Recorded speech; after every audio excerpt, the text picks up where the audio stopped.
Hey, what's up guys, Rev here. So originally I had another video planned for today. It was a more dark and disturbing sort of video, but after losing an immense number of solo shuffle queues in World of Warcraft last night and getting to bed around 5 o'clock and then waking up to a gloomy, rainy, windy day, I said, you know what? That depressing stuff can wait for tomorrow, and you might want to pre-order some alcohol for that story because it's quite a dark one. But today I thought we could talk about some goofier, light-hearted type stories to better the mood and get some better vibes. So this tweet in the background is not just up for the funnies, it's relevant to the first topic of this video. And I still say this is the greatest piece of content Crunchyroll has ever produced.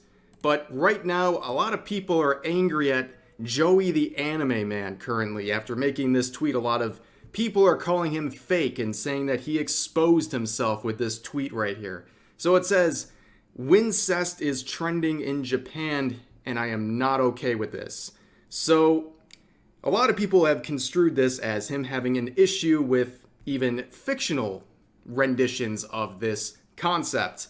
And after getting some help with the context here, apparently on Japanese Twitter, there is an argument going on right now about problematic ships. I mean, doesn't that sound familiar? Where an artist had artwork posted featuring a brother-sister ship, and then someone complained about it, saying that even in fiction it's problematic. But it's led to many different discussions, hence why the term is trending, where a tweet like this with 150k likes, by the way, is basically saying fiction is fiction and stop caring about it.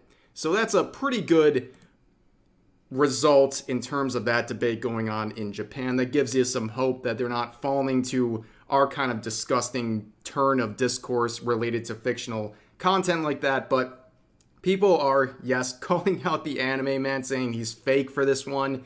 And, you know, I'd like to say that maybe he's talking about the actual real life thing and not fictional, because, I mean, how could you call yourself the anime man and dislike a concept that would prevent him from watching a goated series like Orihimo? I mean, the first season was a 10 out of 10. The second one was like a 6 out of 10. They got a little too weird with the harem. It was a little annoying, but they made up for it in the OVA, if you know what I'm saying. But nonetheless, if he is talking, I'm going to assume he's talking about the real stuff, which makes sense. But if he is talking about fictional renditions of this, I will pull out that deleted Seaman Slayer tweet of his so fast, it'll be like pulling the iron from my hip. I mean, if you know, you know. But that's what's going on with the anime man right now. Is his career finished over this one? Probably. He went too far, according to a lot of people. But I thought that was a little bit of a crazy start to this video. And I want to move on to some more anime news. Guys, it's time to start investing your Twitter drama stocks into this new anime coming in July. It is called My Tiny Senpai. It is basically My Senpai is Annoying with a short office worker, but this time she has some massive hunkabalunkas. So the debate has begun once again. Is she a short stack? Is she an opie lolly? The very thin line is one that is hard to draw here, so, you know, the debate begins. But you can already tell, looking through the replies and the quote retweets, there's already people calling this pedophilic, which is hardly any surprise given the fact that, well, they see it children everywhere on Twitter. And this is either very similar to, like I said, My Senpai is Annoying, or Uzaki-chan, where you have a short and busty character who is adult age, but somehow Twitter is offended by it. So it looks like a banger. Look, office ladies in anime, it's just like an instant, it's check mark. I'm going to be watching it. It's good. And I look forward to this one. More peak anime on the way. But I want to move to a much different topic here. So a 4chan user has been arrested after making death threats against a Florida sheriff and added the whole "in Minecraft" at the end of it. So you can see the actual post he made, and he basically says, he names the officer and says they need to be banged in the head in Minecraft. And they patched it, guys. This doesn't work anymore. It's over. You can't just say in Minecraft after making death threats against law enforcement. They patched it, guys. It's over. It literally 1984. What has America come to? But yeah, the in Minecraft thing where you say something that might get you in trouble, but you add in Minecraft at the end is something people use to avoid getting like their YouTube videos demonetized, or, you know, breaking a weird, sensitive social media rule while they're joking around with their friends or something. Like, you don't use it to make actual game end threats against police. It doesn't work very well. Like, was this guy a true danger to society? I don't know. Probably not. But it is kind of crazy to see this one not hold up. It didn't hold up. The defense has fallen, and this user is paying for it.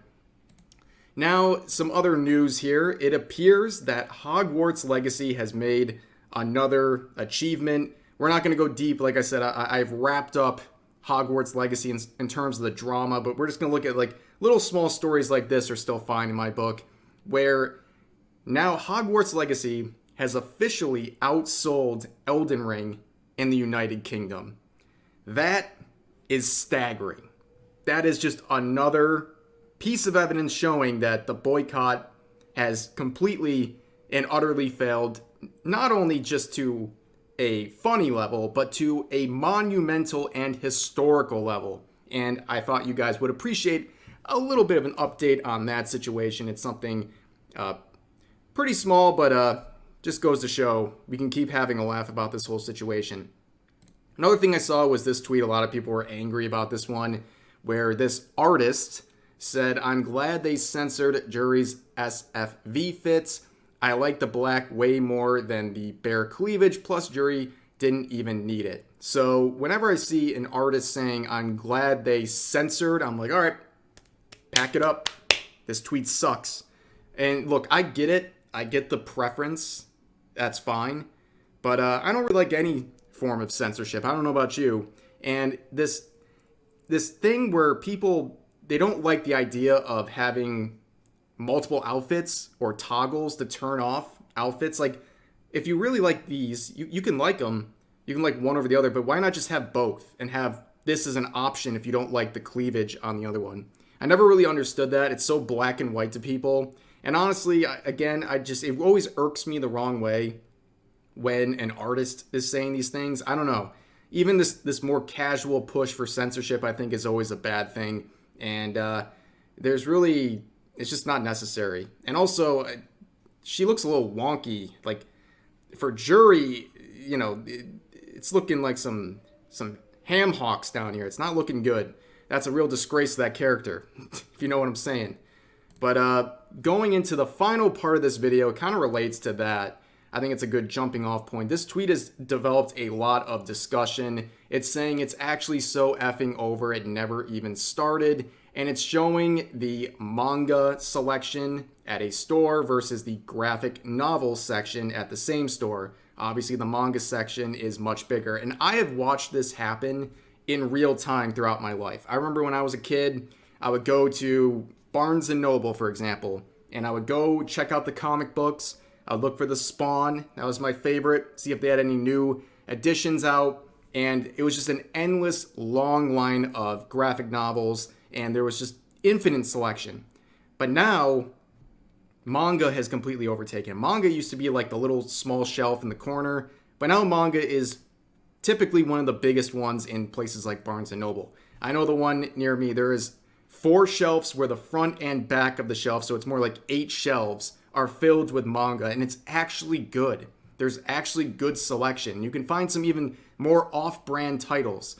Now, a lot of people are pointing this out to raise a discussion as to why this happened. Well, some of the most compelling points, I think, have to do with censorship. You know, graphic novels are much more likely to end up with heavy censorship. Manga is less likely to receive that. Even when there is problems with censorship in manga, it's nowhere near what it is with Western graphic novels. That is a fact. But one very good point people have raised in the replies is that it is much harder to start with some of these graphic novels as opposed to manga. Like, we make jokes about like Monogatari, for example. Like, the Monogatari watch order for the anime is completely bonkers. Like, there's like 10 different routes people can argue of how you can start the seasons in order.